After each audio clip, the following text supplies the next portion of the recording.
morning to all of you who are present today. A very happy new year to all of you. On behalf of the Delhi chapter of tGELF, we would like to welcome you to our annual winter conference, which is The Leader in Me. So today's seminar is really to get everybody reconnected, share ideas, listen to inspiring speakers, and we really hope that you have an enriching day ahead. So without further ado, we invite Mr. Khemka to come on stage and to address the gathering. Good morning, everyone. Happy New Year. It's going to be a great year ahead, 2015. Last year was a great year, and I want to say thank you to the tGELF team, Mrs. Ishwaran and the team, for all the hard work they put in last year, and I know they intend to put in for this year.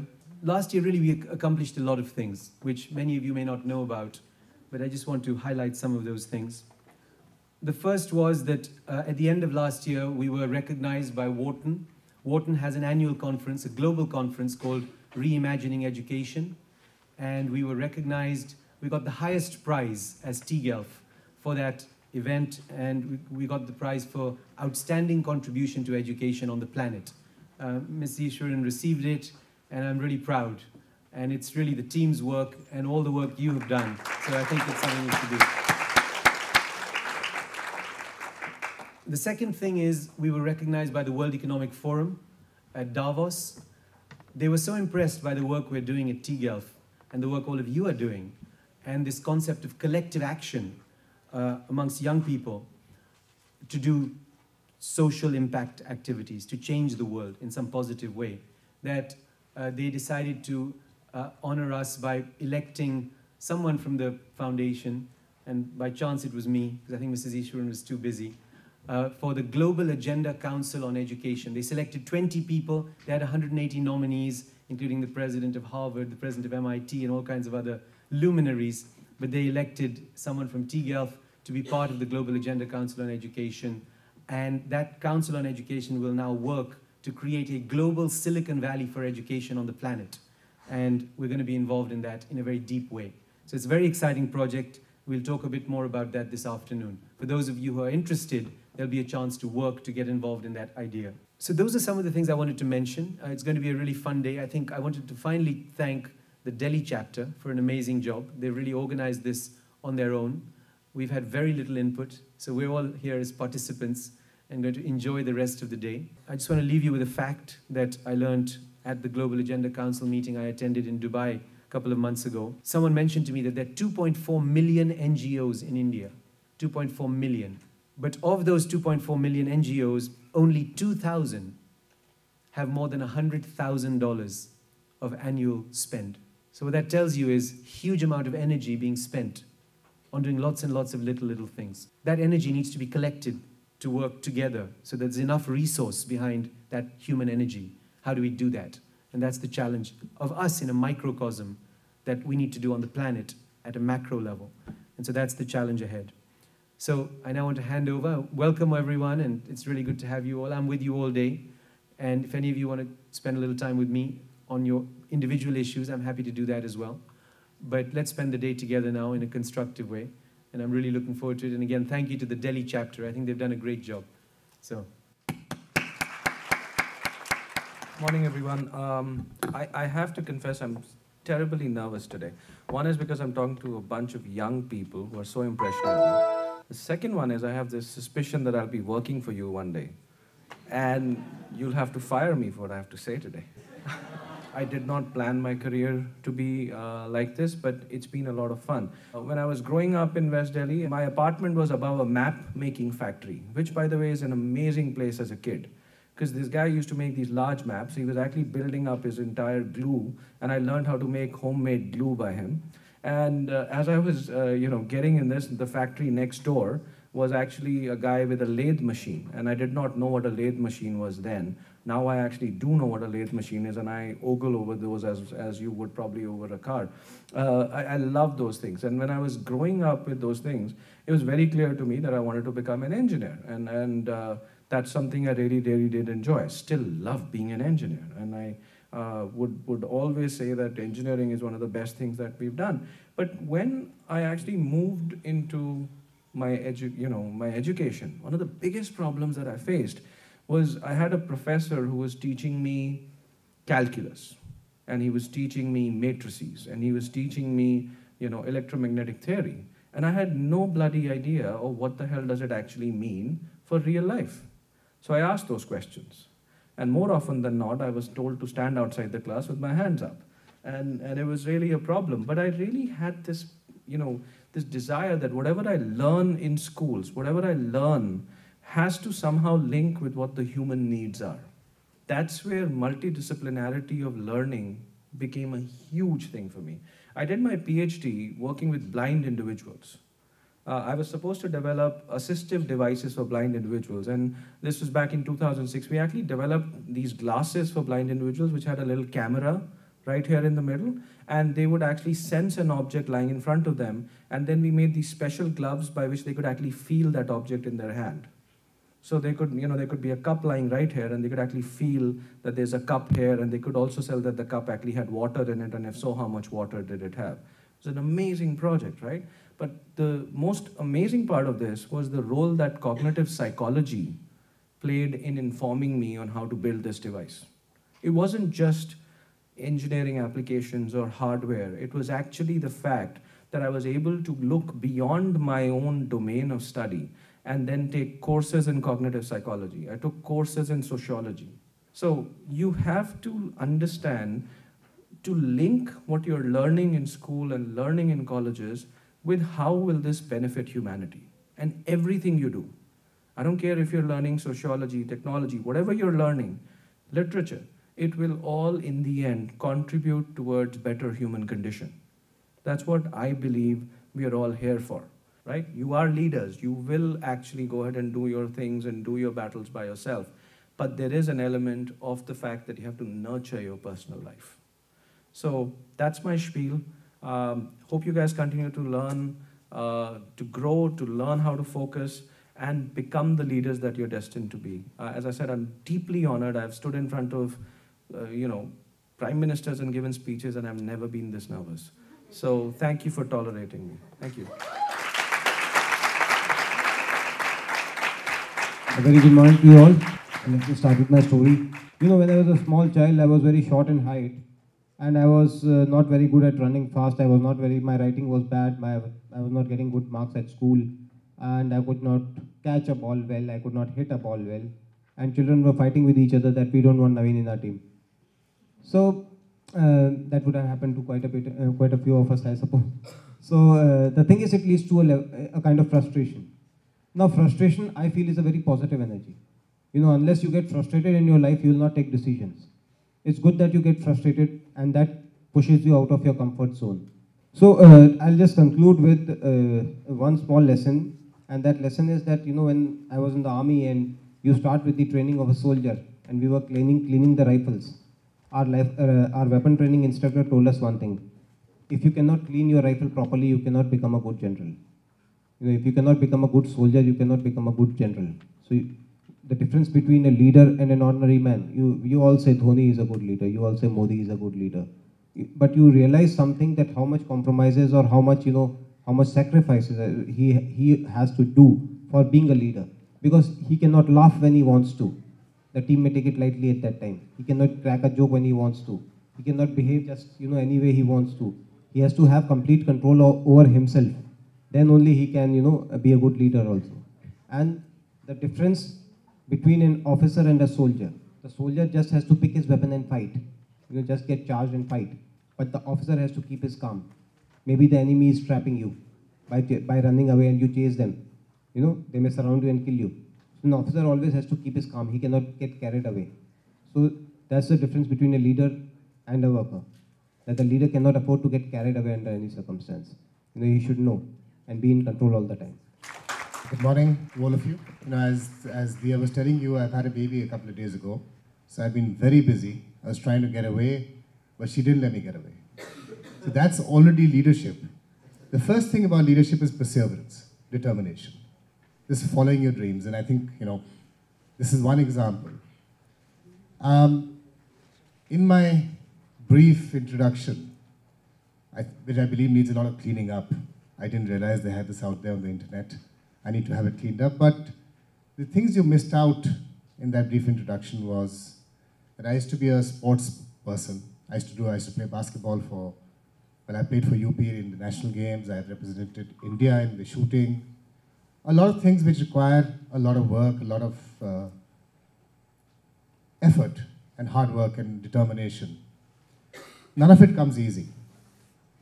And when you are following, and as I'm sure a lot of you would be, following sports and following extracurricular activities, there are instances where you face adversity, where you need to try and overcome that, where life is not fair to you. But you've got to get on, and you have to carry on with what you're doing. You have to have conviction in yourself. The speaker before me brilliantly put that.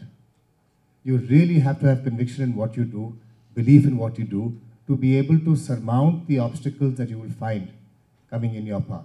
In life, you will have many areas that you want to focus on. Nobody is ever unifocused. Nobody should be ever unifocused, in my view. I think life has so many experiences to offer to you. My advice to you guys is enjoy yourself, make the best of it. Thank you. To be very honest with you all, I'm literally blown away. It's hardly been 3 speakers, and I'm literally blown away. And I just do not know what I can add to this awesome session that we are having. I come from Ranchi. I go to St. Xavier's where I'm pursuing a degree in economics.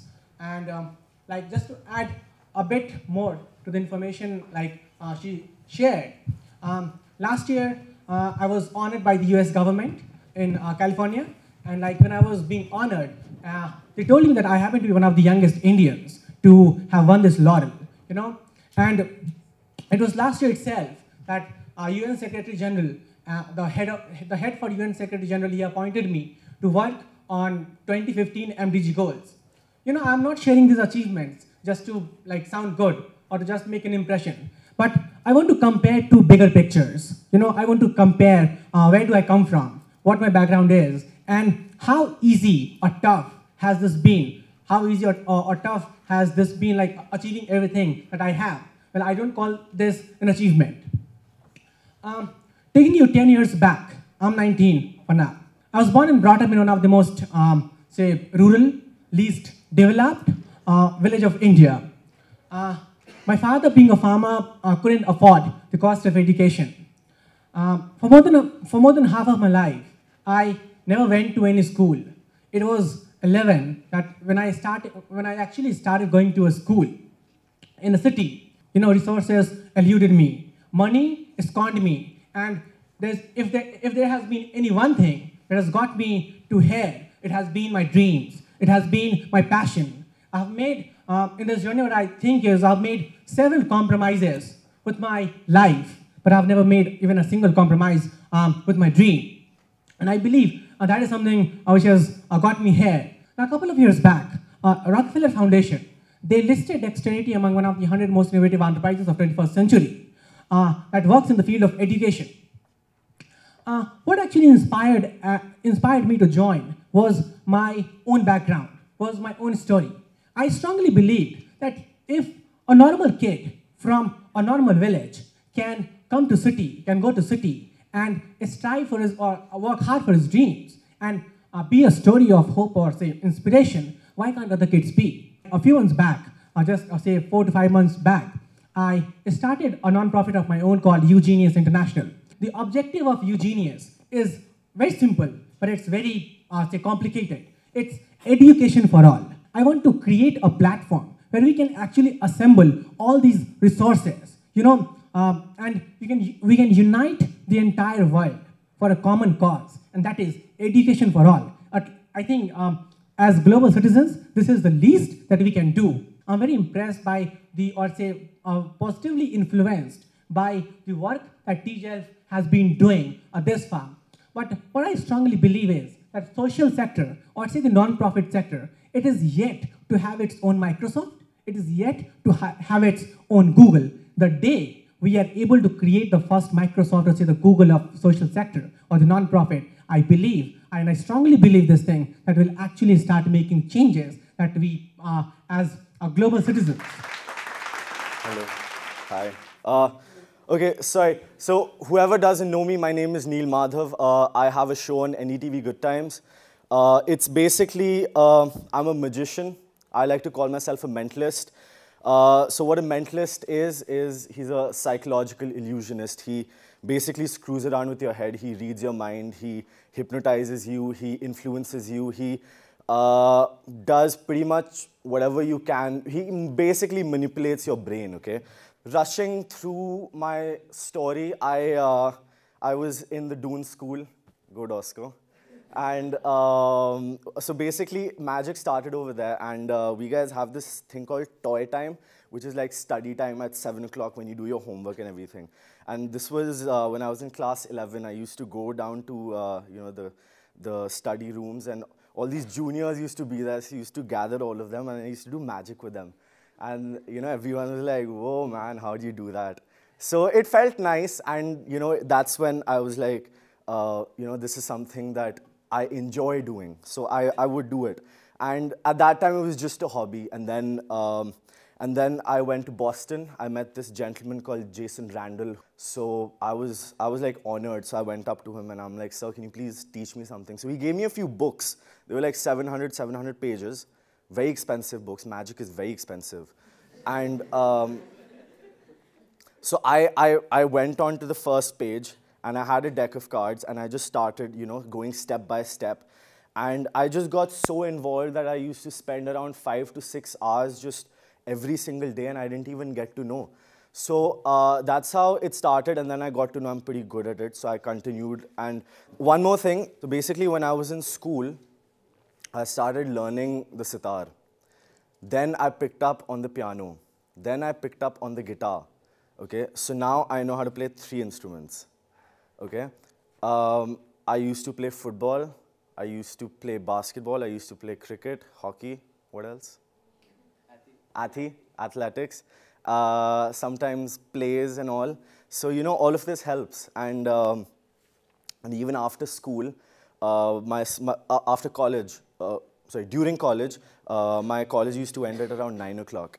And for the whole day, I was free, so I had literally nothing to do. So I decided to do internships. So I did around 7 internships in my 3 years, and I gathered all the knowledge that I could. So now if anyone asks me to build a stage, for an event, I can guarantee you that I will make it for you guys cheaper than what an agency will do for you. Now, when you know how to do all of those things, and supposing if I'm performing for a particular person, he wants a stage and everything, and his event agency is saying, I'm going to charge you probably 1.5 lakhs. Now, if I go to that same person and I say I can do it for 75, right?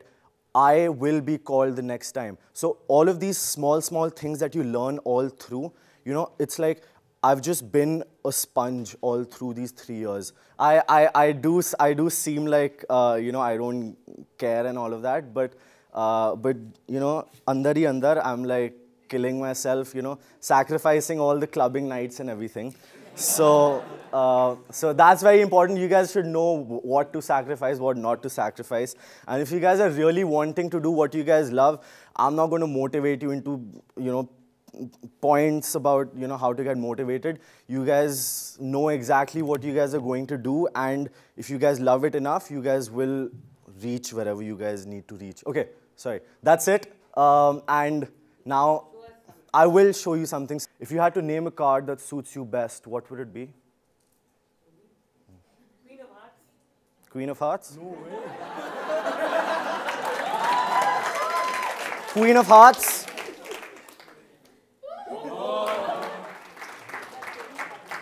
Hi everyone, good afternoon. My name is Deepak Gauri, as I've been introduced. By far, I think this is the most peaceful young audience that I've come across in the past. The pointers that Diya sent me yesterday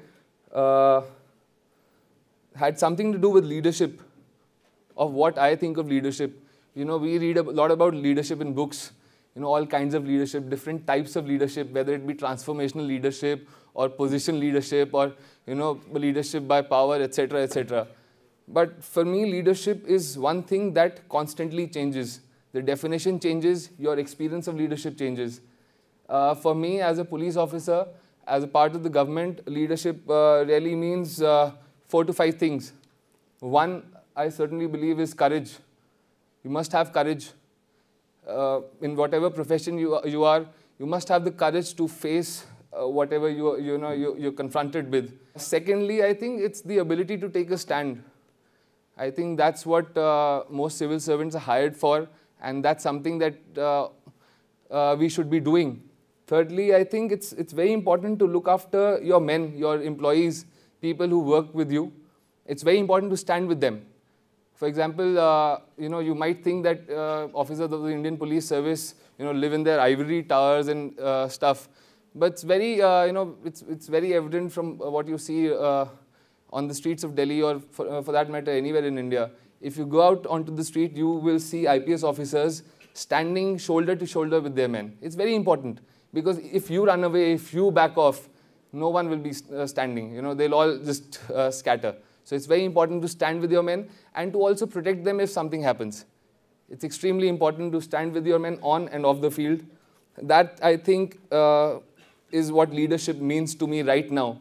I'm sure this will keep changing, but leadership as of now means this. And the principles that I live by, I think there are 2 principles that I really live by. The first one is standing up for the right. It's very important to have the courage to stand up for the right. Many people don't. Many people, just bend over and, let people do what they want. It's important not to bend. It's important to stand up for the right. Secondly, it's about integrity. Being in the civil services, being in the government, or being in any profession for that matter, you must have integrity. So this is what I think is what I wanted to say. Thank you. Good afternoon. इन्होंने बता दिया खुदी को कर बुलंद इतना कि हर तकदीर से पहले खुदा बंदे से खुद पूछे बता तेरी रज़ा क्या है। मैंने स्टीव जॉब का लेक्चर सुना, उसने भी 2 बंदों से शुरू किया, मैंने भी 2 बंदों से शुरू किया। उसका भी 15 मिनट का ही स्पीच था और आपने भी मुझे 15 मिनट ही दिए। जब वो एक कॉलेज में गए थे, स्टीव कॉलेज के, पता नहीं मुझे नाम नहीं याद है उस कॉलेज का क्या था, जहाँ वो लेक्चर देने गए थे। मैं जब अपना बिज़नेस शुरू किया था, मेरा शौक़ था कि मैं कुछ ज़िंदगी में कुछ करूं। जब मैंने शुरू किया तो मुझे घर से भी बोलते थे कि आप ये काम मत करो। मैं रोड साइड पे एक स्कूटर मैकेनिक था, मैंने एज अ लेबर काम भी किया, एज पटरी पे जो मैंने एज अ वेंडर भी काम किया। तो जब मैं दिल्ली आता था, जब मैंने अपना कैरियर शुरू किया, तो मैं एक बैंक मैनेजर के पास गया। मैंने उससे पूछा कि मेरे को 70,000 रुपये लोन दे दो, मैंने इंडस्ट्री में रजिस्ट्रेशन। उसने कहा आपके पास क्या है? मैंने कहा मेरे पास वालिद साहब का लैंड है। बोला नहीं, लैंड से कुछ नहीं होता, आपका नाम आपको कोई जानता नहीं है।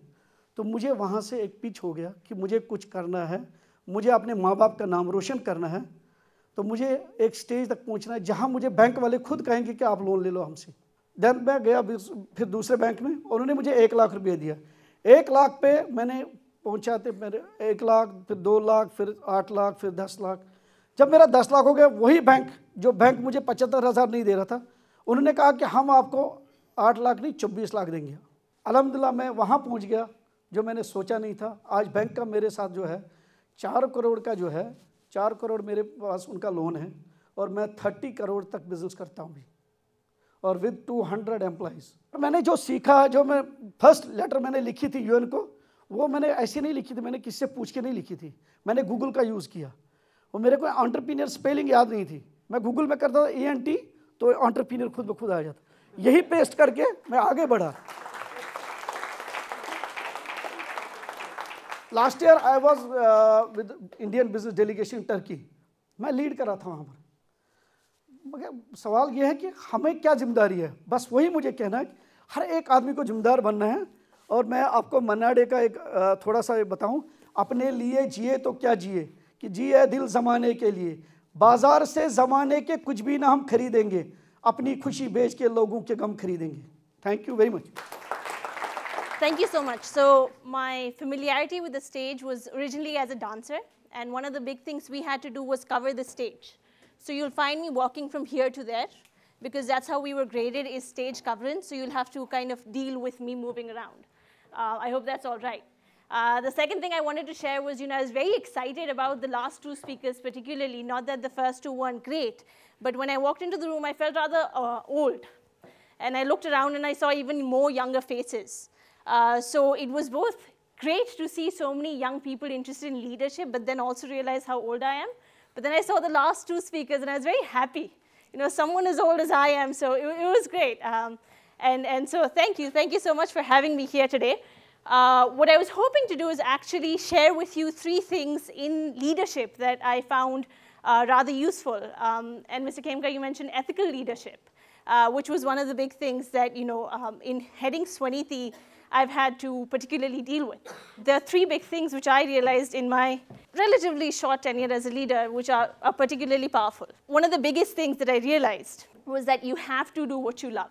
Absolutely have to. There is no other way to be an effective leader other than absolutely loving what you do. And the second thing which I learned was surround yourself with incredible people. It's a really, really valuable lesson to learn. I mean, it seems intuitive, but basically when you surround yourself with incredible people, you learn great things. And this is my favorite one. So it's great minds discuss ideas, average minds discuss events, small minds discuss people. And the reason I love this is because I think when you work within an organization, what continuously happens is that you get into this trap of talking about people. What did he say? What did she say? What happened? As a leader, consistently what you need to do is you need to pull back and think, what is the big idea? What do I need to achieve? What is it that I'm working towards? So those were the 3 stories. The last thing that I'd like to say is that, it's really refreshing to see so many people here. Primarily because one of the key things about being a leader, being an ethical leader, is being informed and learning from others, and constantly learning from others. And the fact that you're here today and that you've given time to so many wonderful speakers is just telling of how much potential there lies and how much interest there lies. So thank you so much for your time. Good afternoon, everybody. Are you all here with me? Okay, great. So I'm here to tell my story, and my name is Kaustubi, and I am 24 years old, and I am a master's in psychological counseling, or I'm a certified psychological counselor. Currently, I'm working with Make a Difference. Make a Difference is a youth volunteer network, or we call it the youth movement. By designation, I'm Director Operations here. I manage the operations of the North region of the organization, and I don't have any qualification to do that. But what Make a Difference, what is there in it for me is, I love youth. I love to be surrounded by youth. Not that I'm very old, but people tell me that I feel like a 34-year-old. But I feel that the kind of energy that young people have and the kind of mindset that they have, apolitical, agile, easygoing, fun-loving, adventurous, that is what I really love about Make a Difference. Make a Difference enables young leaders across 23 cities in India to take ownership of the children living in orphanages and street shelters across India. We work with 86 shelters, and we are reaching out to 5,000 plus children, and we have a volunteer network of 3,500 plus volunteers. And I personally work closely with approximately 500 young leaders, and I empower them to lead their chapters and to lead the change. So cool, thanks for having me here, and now go out and have your own adventure. tGELF, leading the change.